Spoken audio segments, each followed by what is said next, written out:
And we are live. Wow, I am excited today. I've got my good buddy Rob Gentile here with me, and Rob is the author of a fantastic book, Quarks of Light. Who, quite frankly, it relates his story of his near-death experiences, not just one. And this is incredible. I want to cut straight to the chase and bring in Rob. Rob, you are here. Thank you so much for joining me today on this live cast. Thank you for having me, Everett. It's a pleasure. Man. Now, by the way, for people in the audience, please feel free to put your questions and comments into the chat. I'll feature them where I can. And in this live cast, we're going to be answering questions that you as the audience have submitted. In fact, over the last several weeks, there have been a contest of sorts for free copies of the book and submitting questions for us to answer today on this live cast. So we're going to do that. But if you would, in the chat log, say hi, hello, let us know where you're from. And then if you have questions, please send them along to us. We'd be happy to feature them. So Rob, this is wonderful. I am so excited about your book. Rob, I'm blown away. Your book has not been out long at all. And you already have 256 reviews on Amazon. For those people who don't understand what a big accomplishment that is, I will share with you that I have multiple books on Amazon myself, and I might have 15 or 20 reviews on any one of them. So for you to have 256, just absolutely, 258. I'm sorry. I was selling you short, Rob. So I'm just blown away, and it just tells us how much people are resonating with your message. So let's get to that. Tell us, Rob, a bit about your story. Tell us about Quarks of Light and what's brought you to this point. Well, Everett, long story, but of course, it all began that night that I died, which was January 26, 2016. Never forget that night, of course, which started the journey. It was a fluke. I had some surgery done on my neck to remove some bone spurs that I had as in my youth from sports injuries. I had that operation done in Pittsburgh, Pennsylvania, where I'm originally from, by the way. I came back to Charlotte, North Carolina, and four nights later, I had a massive heart attack in my bed. Completely unexpected. And my wife called 911. Of course, I was rushed to the hospital. I got to the hospital. They stabilized me somewhat. No one saw this coming. And then all of a sudden, out of nowhere, I flatlined. They could not revive me. I was clinically dead for 20 minutes. And once they did finally revive me and get 2 stents into my widowmaker, which is where the blockage was, it was too late. I'd gone into cardiogenic shock. I was intubated, and I fell into a 4-day coma. So that's where the journey began for me. And tell us a bit, what happened? What happened during that night, that 20 minutes? I mean, 20 minutes, that could have sent you off into eternity, right? That really pretty close. Yeah, pretty close. You know, what's fascinating about it, so that was my first near-death experience. And that, looking back, and as I wrote the book, I came to realize that was really preparing me for my second and most profound near-death experience while I was waiting for my donor heart to arrive in Chicago, where I got my heart. But in my first near-death experience, what happened was rather extraordinary. What happened is my brother-in-law, his nickname is Frosty. And unfortunately, Frosty had taken his own life 7 weeks before the night I died. And Frosty had come to me in spirit. And I think he came to me because when he did take his life that night, I went to his parents' home where he was living at the time.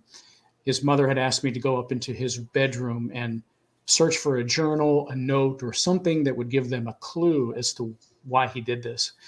And I did. I went up into his room 7 times, finally found a journal, which I gave to the family. But what was curious is that when Frosty came to me, he said to me, I've made a big mess of things and I need you to go back and clean things up, but tell my family I'm in a good place. So that was, and I won't spoil. There were some other fascinating things that happened that night. That the doctor who was actually trying to resuscitate me, beautiful young Indian woman named Dr. Patel, we're good friends now. There were some things going on there as well that we both came to understand after I came out of my 4-day coma. But it was Frosty really that opened the door. And that was a big paradigm shift, the beginning of it in my belief system. How in the world, I was raised a Catholic, and I was told that, committing suicide was a mortal sin and you're going straight to hell, no pass go. But Frosty told me he was in a good place. So that really changed. That was a huge watershed moment in my life that changed my thinking. So that's how that was the first profound spiritual experience that I had. Hey, incredible. Now, Rob, what got you to the next point? I mean, because this journey for you getting your heart transplant has been, fraught with some pretty amazing occurrences. And Yeah. I know that you don't want to give everything away that's in the book because you want to leave that out there. But I want to know more, and I want the watchers to know a bit more about that too. Sure. Because what you've experienced is just stellar. Really, quite literally. Can you tell us more about that journey as it came to your heart? Sure. I'll be happy to. So the next phase was when I came out of my 4-day coma.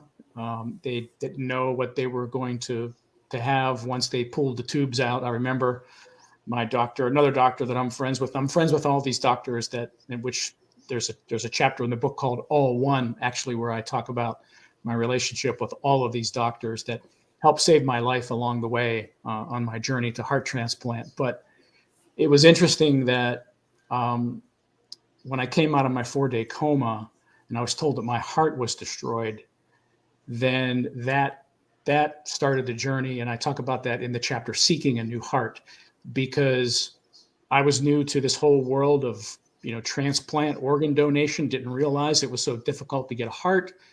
Went everywhere in North Carolina to try to get a heart. I couldn't get a heart. And my employer, who is based in Chicago, and that's how I ended up in Chicago, I didn't realize at the time, sat on the board of the University of Chicago Medicine, and he's quite a philanthropist. And evidently he made some phone calls and got me to Chicago just in time. So when I arrived in Chicago, so I died on January 26, 2016. I arrived in Chicago on April 20th, ironically, the day my father died when I was very young. And that started the transplant testing and pre-transplant testing and all the things that you have to go through to see if you can even qualify for a heart. But what was interesting about that is that my heart was so weak. The trick then was keeping me alive. And I didn't realize there was a doctor there, a world famous doctor by the name of Dr. Juvenandan. And he was in the process of developing a new heart pump, which had never been used before. It had only been used on cows and pigs. And he approached me and he said, look, this is your only chance, because everything that we're doing to keep you alive, I had a port in my chest dripping medicine on my heart. They call it like STP to make the heart pump faster to keep me alive, which also gets the clock ticking because it wears the heart out really fast. Then they had me in a defibrillator vest I wore 24/7. So every time the heart went out, I was shocked back. So he came to me and he said, look, we don't know when a donor heart is going to arrive, and this is your only chance for hope. So I submitted to the clinical trial, and lo and behold, thank goodness it worked. And it was an extraordinary device that now is being used all across the country. And it's a bridge to transplant that's saving many, many lives. So that was a really cool part of my journey. Okay, but you can't leave it there, right? Obviously. So you're wearing this thing that's keeping you alive artificially. It's Yep. counting down to your last heartbeat because it's taking whatever juice is left in your heart and using it now at a more accelerated rate. Right. And all of that. You're scrambling for a heart, which are, not readily available. And if count me wrong here if I am wrong, but you're not exactly the best candidate for a heart transplant either, right? You're not in your 20s without other comorbidities and complications. So how did you get a heart, and what happened with that? Well, so I was on the transplant list. I was in the hospital for 3 months, and there's another medical issue that popped up. Not going to tell you that one, Everett. That's a spoiler. That disqualified me for a heart, and I had to work through that with my doctor and doctors and the whole team there. That was a very, very hairy time, but we worked through some of those things, and it was, I think, almost 3 months in when my heart gave out completely. And that was the night that I describe in the book, Into the Ethereal, which is where I had my most profound near-death experience, because I had lost all hope. I was completely emaciated. I'm about 174 pounds. I was down to about 138, completely unrecognizable. I was a skeleton and given up all hope. And I just let myself go. I stopped fighting. And that's when I had my profound near-death experience. And shortly after that, my heart showed up. Wow. Now, what did you see? What did you see during that time? In the ethereal? Yeah. Well, I'll give you, because that's a spoiler, but I'll give you a brief, I'll give you kind of a brief summary. Curiously, the first thing I saw was, and I think this is the best way to describe it, because it's hard, it's very, very hard to wrap your head around these things. It took me a long time to figure out how to articulate it. And actually, it's the shortest chapter in the book. It took me the longest to write it, Into the Ethereal, because there's no language for these things. But I found myself inside this timeless, vast, infinite universe, is the best way that I could say it. The first thing that I saw and the first thing that I experienced was I was standing in the middle of nowhere. And the best way to describe this is it was like looking out an airplane window on a sunny day. You could see everything, but nothing at all. You're standing there, you're seeing nothing, but you're in the middle of nowhere with this vastness, this unending, infinite vastness all around you. That was my first experience. And I was able to look down and see myself with the pump beating my heart and all the IVs and the bags dripping and in this emaciated body in this yucky green hospital gown. And I could see myself standing in the middle of nowhere, whole, with nothing attached to me, still in my green hospital gown, interestingly enough. That was the first thing that happened to me. The second thing that happened to me is that I got a life review of, curiously, some of the nurses that I had made negative assumptions about. Big, big lesson in judgment. And then I had a life review of myself. I was shown a lot of the mistakes that I was most shameful of. And I thought to myself, how could I have judged myself so harshly? How can I have judged these other people so harshly? Because, when I had that life review of these nurses, what was curious is that I was able to see their lives in kind of like a regression of events. Sounds strange, but it was kind of like a cartoon artist, drawing a picture of each stage of their life and then flipping through, the book at high speed, which is how they used to make cartoons. But every time I saw a catastrophic event or an event of abuse or wrong choices by that person, all of these mistakes that made them who they were, it painted a portrait of why they were who they were today. And when I saw that, that's when I got that message of, how could you have ever judged these people for who they are, or what they become? Because, I've learned in my life that at the time we make the best decisions we can with the information that we have. And so that was an incredible lesson. So the next thing that happened to me, part 3, and I won't get into a whole lot of detail here, but it is what, the title of the book. I saw and became part of this gigantic interactive web of twinkling lights that, the best way I describe it in the book, it almost looked like this tapestry made of neurons. We all know what a neuron looks like from science class. It has a nucleus, then it has tentacles, and they're all intertwined with one another. And this beautiful tapestry of twinkling lights just went out into infinity. And while I was in that place, I understood that each quark of light, which a quark is the smallest building block of matter, each quark or spark of light represented a life. And I was shown I got this message of oneness and unity and identity. And that was probably one of the most profound messages that I took back from becoming part of and experiencing this web that binds us all and connects us all. And in that place, I thought to myself, if I hurt myself, I hurt everything connected to me. But if I love, the light will spread. And that was just an incredible experience. I'd never wanted to leave that place. Who wants to leave a place where you're connected to, the creator and oneness, and you realize that we're all one, we're all part of this human experience. And that was just an incredible, and actually one of the things that compelled me to write the book. Rob, I can't think about something that's more timely. I mean, right now in the polarization of our country and the world and Yes. everything going on, to have that kind of perspective that you received.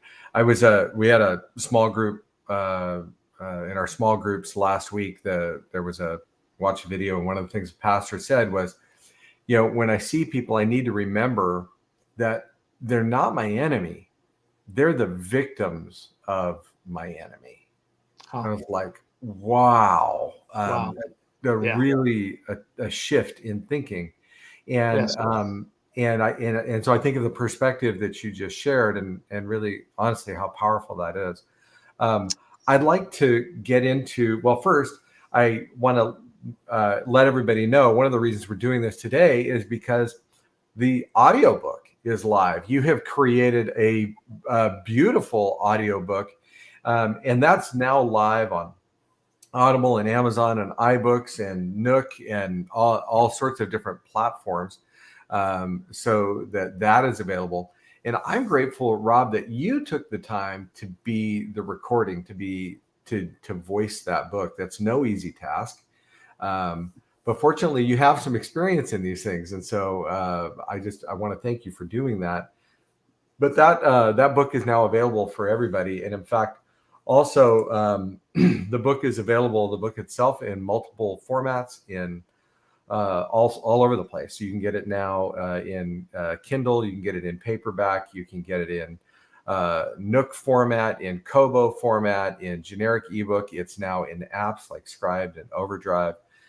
It's now everywhere for you. So now, Rob, I want to get some of these questions that people have been posing online for you.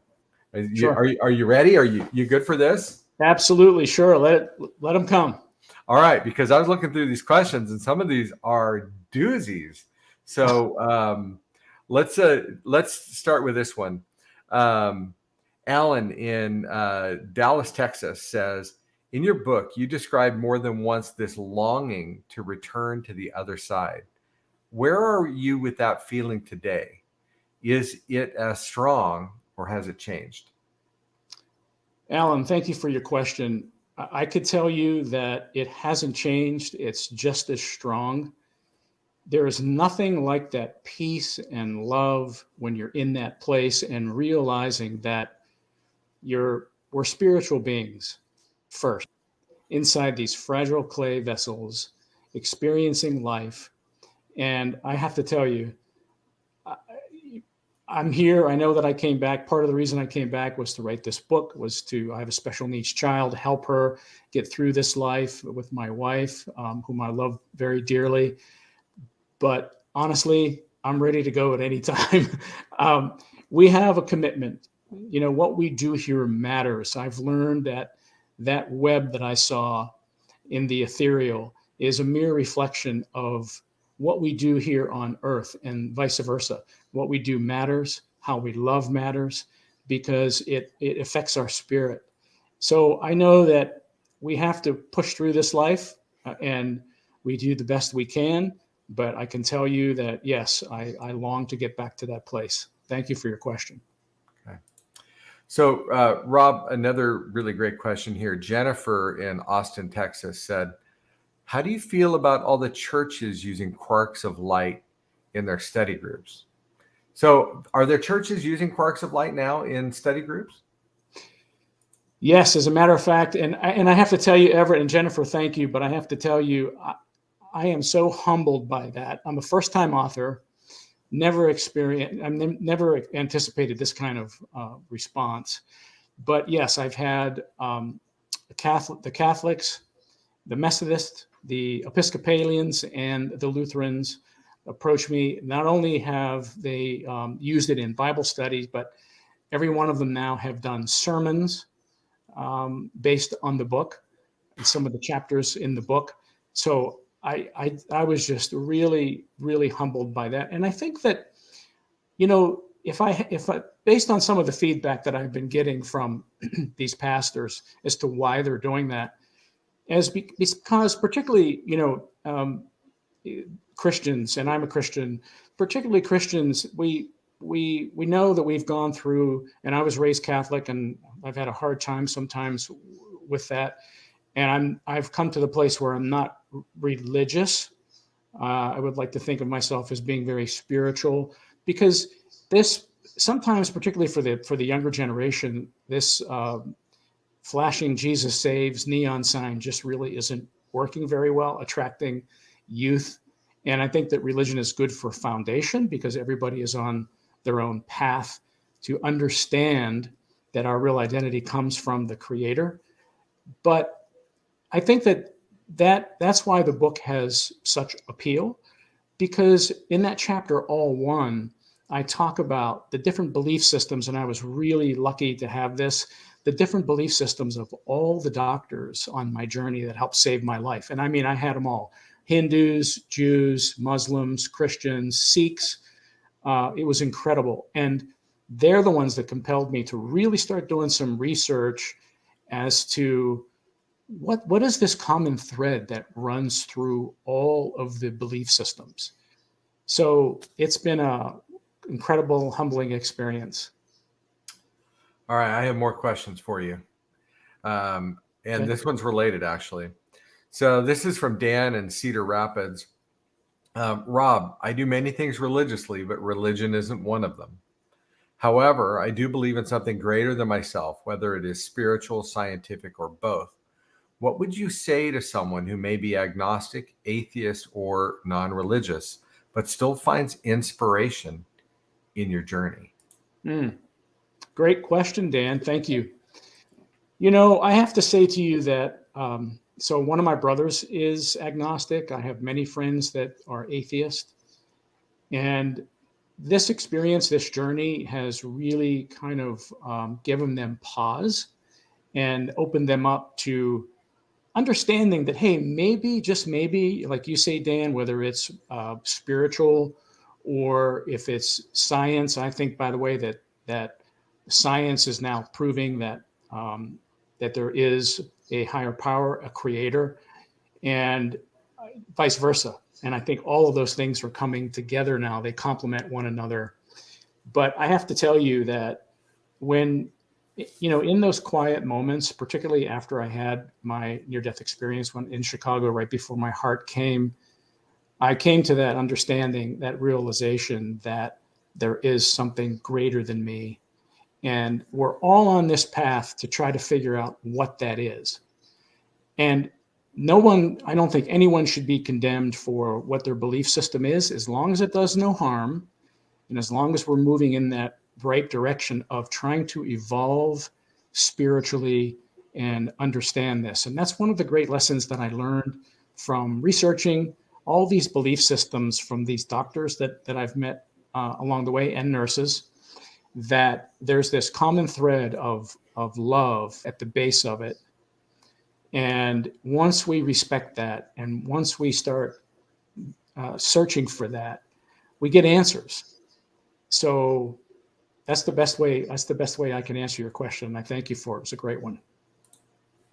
That's excellent. Rob, let me go to another one. This is from Chuck in Normal, Illinois. Has anything surprised you about the reception of Quarks of Light? Yes. Thank you so much for that question. Good question. What surprised me the most, and I have to tell you that when I first started writing the book, it was kind of more of a mechanical process for me. In other words, I was not sharing all of these vulnerable moments that I talk about and discuss in the book, because I really put myself out there. Matter of fact, I stopped writing the book halfway through, and I was working with a now friend of mine who is like a writing coach, and she said, "You know what? Stop writing, and I want you to pick up Brene Brown's book on vulnerability, because until you're willing to put yourself out there, be completely authentic and brutal and vulnerable, no one's going to connect with the book." So after I did that, my writing improved, and I was able to let some things out that I thought, I work in a very conservative industry, in the steel industry. I thought my clients would think I was crazy. So to answer your question, Chuck, what came from this, the biggest surprise that came from this experience was that it opened other people up, very conservative people that you would think, oh, they don't have these thoughts, or and they don't have any secrets that they want to talk about. But once I sat down in front of people, they began to share their stories with me. And it was a great lesson, because I learned that everybody is dealing with something. Everyone has something they want to share. Sometimes they don't have the platform to share it, or the way out to share it. They're ashamed to share it. But being vulnerable and opening myself up to the world to share the story, and having people reciprocate was the biggest surprise in the whole process. All right. Well, I want to remind everybody that the audiobook is available now, and you can pick it up on Audible, on iTunes, at Amazon, and lots of other places. It is fantastic, and obviously well received. In fact, so well received that Rob was given an invitation to appear on a little radio show, Coast to Coast AM with George Norrie. Rob, tell us about that appearance. I mean, you're talking about, that's what, as far as late night radio, I think that's the 800-pound gorilla out there. How did that come about? And tell us a little bit about that experience. Well, that was, as you say, that really kind of, blew up the book and got great exposure from that. And I have to credit, I have a media team that I work with, Draymana Productions, and there's a woman there, Grace Sherrington, who's the principal. And she was a lifelong fan of George Norrie, because before George Norrie, there was a gentleman there by the name of Art Bell. So Coast to Coast, and by the way, I had never heard of Coast to Coast, and so it was. We won't tell George. Don't tell George. Don't tell George. Hope he's not watching. But so it was Grace and Sherrington and Draymana and her persistence that she said, no. I think George would love this story, and she was persistent in contacting the Coast to Coast team, and voila, somehow she got me on there through persistence and determination, and it was it was incredible. It's live. It's produced in Los Angeles. So here I am on the East Coast. So, I had to get up 2:30 in the morning and, get my coffee and get ready for this show. And what was interesting about that, Everett, is that, so the producers, they said, look, we're going to let you ask or send in your own questions, so you're not blindsided. And you got like 12 questions, and will you send those in to George so he can guide the interview? I said, oh man, that's awesome. Not one question did he ask that I submitted. So it was completely off the cuff, natural, real. And that's probably why he's such a great interviewer. But it went incredibly well, and I had great people, great call-ins from that. And afterwards, a lot of people came in through my website, sent me emails, and we had started up some really, really good conversations. The most gratifying part of that was I helped a lot of people who were struggling with certain issues, who read the book, and they told me how it helped them. So that was the best part of it. On that topic, I want to get to some other questions. In fact, Grace had, who is a rock star and a fantastic marketer and just a sweet, sweet person, also posed some questions for us here. She says, very interested in what advice you'd give a newbie to new transplant technology. You were a first with the new pulse. How does that feel? And how did you pull yourself together to trust trials? That's a big question. That's a tough one. Hey, here, we've got this kind of experimental thing and we'd love to try it on you. Right? Yeah. Why don't you, let's talk about this. Yeah, that we've only used on cows, and we think it'll work. Gosh. The two things, actually, just to be clear about this, I was the first person that had it in, but he only had it in, I think it was 36 hours, because this poor gentleman was about to die. So he consented to it. They put it in him, and nobody would know the efficacy of it because he had it in for such a short period of time. His heart showed up, and they took it out straight away and put it in his heart, and he survived. For me, they needed about 3 weeks of data before they could take it to the FDA to go to the next trial stage.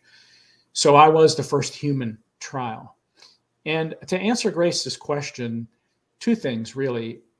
It's having confidence in the doctor. And Dr. Valuvan Juvanandan, the Indian gentleman who had been working on this device for over a decade, I had complete confidence in him because of his reputation.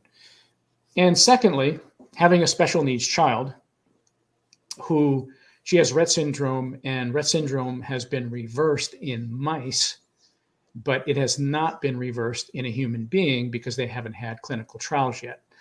So I realized that it would honor my daughter to move forward with it, because there comes a point where, mice serve a great purpose, but you have to have, sooner or later, you have to have a human being to move, whether it's a drug or a medical device, forward. I mean, somebody has to take the first step and prove it out. So, I had the feeling that I was going to die anyway. I was certainly praying that I wouldn't, but it was my only way out, really. And so that's what I would give someone in terms of advice. Make sure you have confidence in your doctor, your team, research them, and then really search your heart for the reason why you're going to move forward with it. But know, like I say, that mice can only take us so far. If we're to advance and we're to evolve, sooner or later, somebody has to be the one to step forward. Now, you mentioned Maria, you mentioned your daughter, and Chris had posed a question. I figure I'll just bring it up here right on the screen. Chris posed a question. Curious how Maria has enjoyed benefits from the book. Well, Chris, I'm not sure. Maria's nonverbal. She's been part of the process. She's been the inspiration. She's been the one that I have a deep spiritual relationship with. In spirit, Maria understands, and we've always had that connection and that communication. It's hard for her to express these things in the temporal world, although she's been involved in different videos. She's been the catalyst behind so many things. Actually, it was Maria that convinced me that God exists, because Spirit spoke through her one day to me. Won't spoil that either. It's in the book. So I think Maria has been involved and enjoyed the benefits in so many ways, although she's not able to express them as we would hope that she would express them. I wanted to share this comment from you. Jennifer Hill says, "You're such an inspiration. Thank you for your openness and vulnerability." And I think we're all grateful that your writing coach gave you Brene Brown's book on vulnerability. Right? I think that's all a benefit there. Well, I've got some more questions for you. Sure. So Carol in Chandler says, for someone who's been through it, what would you tell someone who is struggling with many different issues and needs to accept love and light in their life? Someone who's struggling and needs to accept love and light in their life? Yeah. Well, I think, Carol, I think the first thing we have to realize is that I've come to believe that this lifetime is nothing but a pause in eternity. And I think that when we put things in that perspective, we realize that we're here for such a short period of time. And the hope is that we evolve spiritually. The hope is that we learn how to deal with the vicissitudes of life. We learn, and by the way, I think that's where we come to know the Creator more, when we get our own ego out of the way and we learn how to depend on Spirit, and we learn how to not depend on our own ego to solve problems. Sometimes when we let go, I know I've learned that in the writing process, that when I just couldn't squeeze any more out of my little brain, when I let go and walked away from it, the answers came. So I think that when we put things in that perspective, it's easier for us to understand that, hey, this time here is only a blink of an eye. We can endure it, but what we do here matters. And we have to try to spread as much love and light as we can while we're here. We have to understand that we're all one. We have to understand that we're all connected, because that's the only way we're going to be able to find peace in the world and peace within ourselves.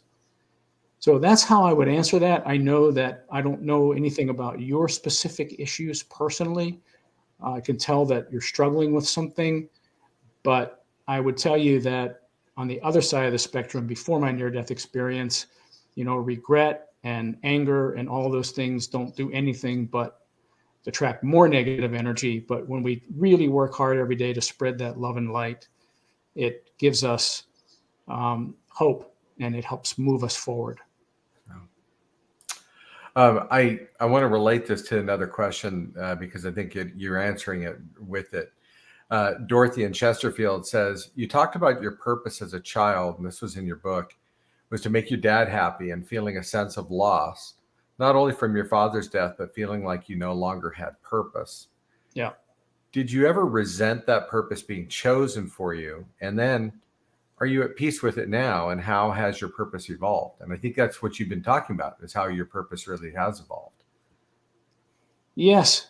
And that's, Dorothy, that's a great question, because I think that if we're honest with ourselves, depending on what I call HT, home training, we have parents sometimes that want to push us in one way or another because they think it's for our own good.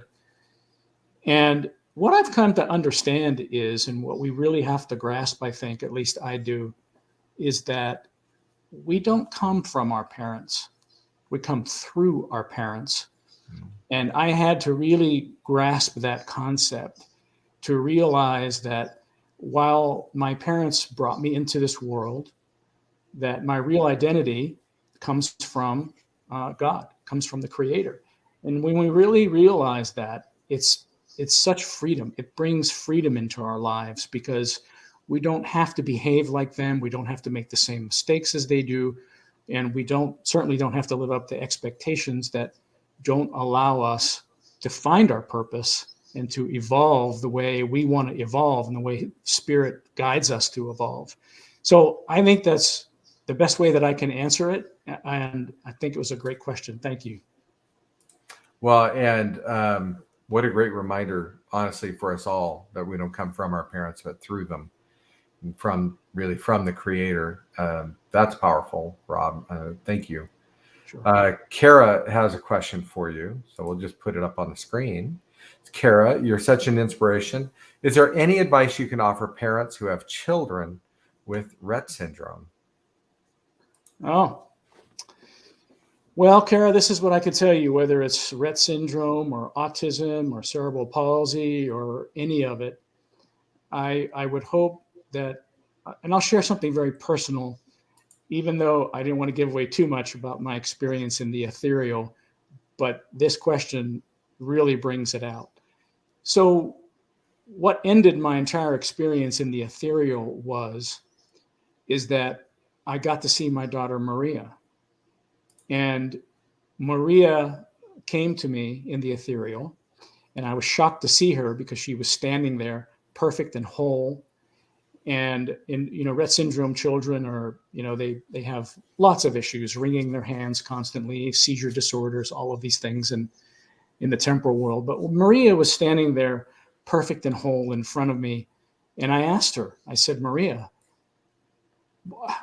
we've done everything we could to try to heal you. We've had you all over North America. We've given up everything. We've done everything we can. I don't know how to comfort you when you're having seizures. I don't know what to do for you anymore. And she spoke 3 words that changed my life. And she said, just love me. And when she said, just love me, I remember screaming out into that dark space, into that infinity, I never want to leave this place. And when I heard my own voice echo back that I never want to leave this place, I found myself in my bed, in my hospital bed. So the message there is that these children, they're not only messengers of love and light, but they're perfect and whole in spirit. And when we really accept that and understand that, it's just like a person who has a stroke. You know them one day, they have a stroke, and then all of a sudden they can't communicate and they can't get it out. But in spirit, they're perfect. And that's where our real lives honestly are, in the spiritual. I mean, we're spiritual beings having a human experience. So we have to learn how to see the value in these children for what they are. They're perfect, they're whole, they're here for a reason. They're here to teach us how to love. I'm not saying it's easy. I mean, it's difficult, just like most things are in life. But when we understand that, they could be great teachers, and we have to talk to them as if they understand everything, because they do, maybe not in their brain, but in their spirit. And, I do that all the time with Maria, and I find my joy there in communicating with her. I want to turn the corner a little bit on this, because there's a great question here, and it has to do with Molly, but our listeners don't know who Molly is. You really educated me. I didn't know anything at all. Is it cellular memory? Is that the appropriate term? What's the term for this? Oh, you mean the brain that's in the heart? Yeah, basically. Yeah. And the experience of donor recipients having tastes and other things that have come with that donated organ. You tell us a little bit about that, and then address this question. Jesse in San Diego wanted to know if you still keep in touch with Molly's family. So can we talk about that a little bit? Sure. So let's talk about the how this all works. And of course, I didn't know any of this until after my transplant, and after I had feelings and emotions and tastes and things that weren't my own. Of course, I questioned my doctors to the point where they didn't want to come in my room anymore. But so I started to really delve into the research when I was living alone in Chicago for a year, and started to understand how this whole thing works.